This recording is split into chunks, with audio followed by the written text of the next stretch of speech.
Good morning guys, this is bridge Kumar HBs academy माध्यम से मेरे प्रिय दोस्तों एमपीपीसीएस के through assistant professor paper conduct कराया गया था।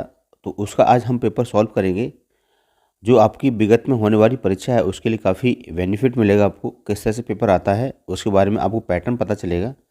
तो मेरे प्रिय दोस्तों, आज एमपीपीसीएस ज्योग्राफी से संबंधित मध्य प्रदेश असिस्टेंट प्रोफेसर का हाल प्रश्न पत्र देखेंगे, क्योंकि अभी हाल में एमपीपीसीएस के थ्रू असिस्टेंट प्रोफेसर की वैकेंसी भी निकली हुई है। आप उसमें अप्लाई कर सकते हैं। जो मेरे बहन भाई इसमें एलिजिबल हैं। तो मेरे प्रिय दोस्तों, पेपर को देखते हैं। ये आपका पेपर है असिस्टेंट प्रोफेसर का। तो 2018 में कंडक्ट कराया गया था। ज्योग्राफी का स्टेट एलिजिबिलिटी टेस्ट जो 2018 में ये फाइनल आंसर की थी आई थी उसके थ्रू है। तो प्रथम क्वेश्चन आपके सामने है कि प्रसिद्ध भूगर्भवेत्ता जेम्स हटन ने कब कहाँ कहा था कि न तो प्रारंभ कोई चिन्ह है और न अंत होने की कोई आशा है। तो ये हुआ था 1788 में, 1788 में। होमर के अनुसार जेरीफ एक क्या है? तो जेरीफ आपको बताना है क्या है। पश्चिमी वायु का भगवान है। भूकंपीय लहरों द्वारा उत्पन्न समान अध्ययता क्षेत्रों को कहते हैं। तो इसे हम कहते हैं आइसोसीमल रेखाएं। आइसोसीमल रेखाएं कहलाते हैं।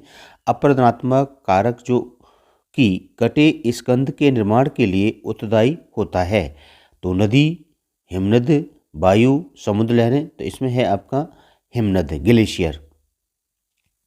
टुंड्रा प्रदेशों में मानवीय गतिविधियों मुख्य तटों पर ही सीमित है, क्योंकि यह क्या क्या होता है, क्योंकि ये तटों के सामान्य उच्च तापमान पाया जाता है, क्योंकि यहाँ पहाड़ों पर काफ़ी कम तापमान होता है, क्योंकि पठारों भागों पर सदैव बर्फ पाई जाती है, क्योंकि ऊंचाई बढ़ने के साथ पर्यावरण में विकट होता है। लेकिन ये फर्स्ट इसका आंसर सही है, क्योंकि यहाँ पर due to very of the low इसमें दे रखा है आपका ड्यू टू आपका जो ये वाला है, क्योंकि तटों के सामान्य उच्च तापमान कम पाया जाता है।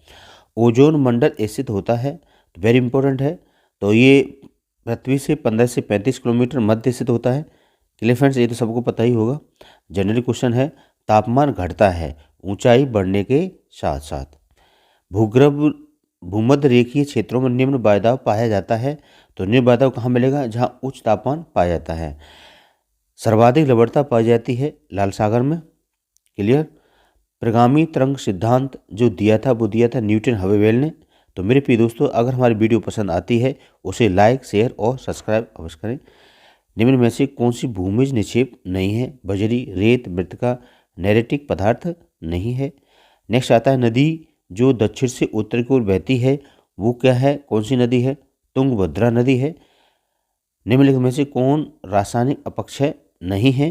तो रासायनिक अपक्षय जैविक अपक्षय नहीं है। निम्नलिखित में से कौन सा प्रमुख वायुम नहीं है? टुंड्रा वायुम, शीतोष्ण वायुम, उष्ण वायुम, अंटार्कटिका वायुम नहीं पाया जाता है। निम्नलिखित में से जैविक संसाधन नहीं है। तो मृदा नहीं है, वन है, बैक्टीरिया है, मानव है। यहाँ पर परिवार में पशु रखे जाते हैं। किस देश में प्रजाति है जो कि हम परिवार में पशु रखते हैं? वो है आपका केन्या में मसाई। निम्न में से 20वीं शताब्दी के प्रसिद्ध भूगोलवेत्ता कौन थे? रेडसेल या हॉर्सन? तो हॉर्सन थे। जीरोफाइटिक्स वनस्पति किन क्षेत्रों में मिलती है? तो जीरोफाइटिक वनस्पति मिलती है आपकी डेजर्ट रीजन में। ऑप्शन इसका बी सही है। निम्नलिखित में से बागवानी सम्मिलित नहीं होती है। तो ये आपका क्वेश्चन है मधुमक्खी पालन। निम्नलिखित में से शुष्क कृषि की विशेषता नहीं है। तो आर्द्रता है, मृदा पोषण, बाष्पीकरण और इसमें सिंचाई नहीं है। निम्नलिखित में से नदी का कोटा बैराज निर्मित है। तो कोटा बैराज जो है आपकी नदी वो है आपकी चंबल। विश्व में सर्वाधिक जैव विविधता पाई जाती है, तो वो कहाँ मिलेगी आपको? विषुवत रेखीय क्षेत्रों में यानी भूमध्य रेखीय वनों में। भारत के किस राज्य में टाइगर टेस्ट स्टेट स्थित है? तो टाइगर स्टेट है वो आपका मध्य प्रदेश। भारत का सर्वाधिक बाढ़ग्रस्त प्रदेश कौन सा है? बिहार। भूविस्तरीय संकल्पना किसने दी थी? तो ये दी आपकी हैटरन ने, यानी इसको वेरी वेरी इंपॉर्टेंट है, नेक्स्ट और परीक्षा में आ सकता है ये। Chorology was given by. निम्नलिखित में से भारत का कौन सा भूगोलविदी अंतर्राष्ट्रीय भूगोल संघ का उपाध्यक्ष चुना गया था, वो कौन था? आरवी सिंह। इनमें से शुष्क हवाएं हैं तो समुद्री मानसूनी बिलबिली चिनूक है। निम्न में से किस राज्य में गन्ने का सर्वाधिक उत्पादन होता है? तो आपको ये पता ही है, उत्तर प्रदेश। कौन सा ऊर्जा का परंपरागत स्रोत या स्रोत नहीं है? तो बायोमास। मालवा का पठार कौन सी मिट्टी पाई जाती है? आपको पता ही हो, काली मिट्टी। निम्न में से एक पहाड़ी नगर है, तो पहाड़ी नगर है आपका देहरादून। लोयस मुख्यतः निर्मित होते हैं वायु निक्षेपण से। निम्नलिखित में से पृथ्वी की सतह पर सर्वाधिक दूरी क्या है? तो सर्वाधिक दूरी पर स्थित है वो आपका है फोटोस्फीयर। यदि एक वायुयान धरातल से 2500 मीटर की औसत ऊंचाई पर कैमरे की फोकस लेंथ 250 मिलीमीटर पर रखा है तो फोटो खींचता है, तो इसे छायाचित्र मापक क्या होगा? तो इसका जो मापक होगा आपका वो होगा आपका 10,000, यानी कि 1:10,000। निम्न में से भारत में किस घाटी में सफल क्षेत्रीय नियोजन हुआ है? तो वो है आपका इसमें दामोदर घाटी। शीत ऋतु पश्चिमी हिमालय में होने वाली वर्षा का कारण है, तो ये है आपका पश्चिमी विक्षोभ। भीमा नदी किसकी सहायक नदी है? तो भीमा है कृष्णा की सहायक नदी है। दुफू जो दर्रा है वो आपका कहाँ पर स्थित है? तो ये आपका अरुणाचल प्रदेश में है। भारतीय मौसम विज्ञान ने भारत को कितने भूकंपीय क्षेत्रों में डिवाइडेशन किया है? तो आपको याद रखना है वो 5। निम्नलिखित में से कौन सा कारक पठार को प्रभावित करने वाला नहीं है, यानी पठारों को प्रभावित नहीं करता है? तो आपको इसे याद रखना है। तो ये है आपका चुंबकत्व, यानी मैग्नेटिज्म। अपेक्षाकृत गर्म सतह जल का प्रतिस्थापन करने के लिए गहन सागरीय परतों में शीतल जल की ऊर्ध्वाधर गति कहलाती है, वो है ऊर्ध्वगमन, अपवेलिंग। निम्नलिखित में से कौन सा प्राथमिक हरितगृह गैस वैश्विक ऊष्मन से संबंधित नहीं है? तो वो है आपका हाइड्रोजन। निम्नलिखित में से कौन सा टैगा बायोम है? वो टैगा बायोम है आपका अर्ध उत्तर ध्रुवीय बायोम। दो पारिस्थितिकी तंत्र के बीच संक्रमण क्षेत्र कहलाते हैं, वो है आपका इकोटोन। वर्ष 1959 में प्रकाशित पुस्तक पर्सपेक्टिव्स ऑफ नेचर, ये किसकी पुस्तक है?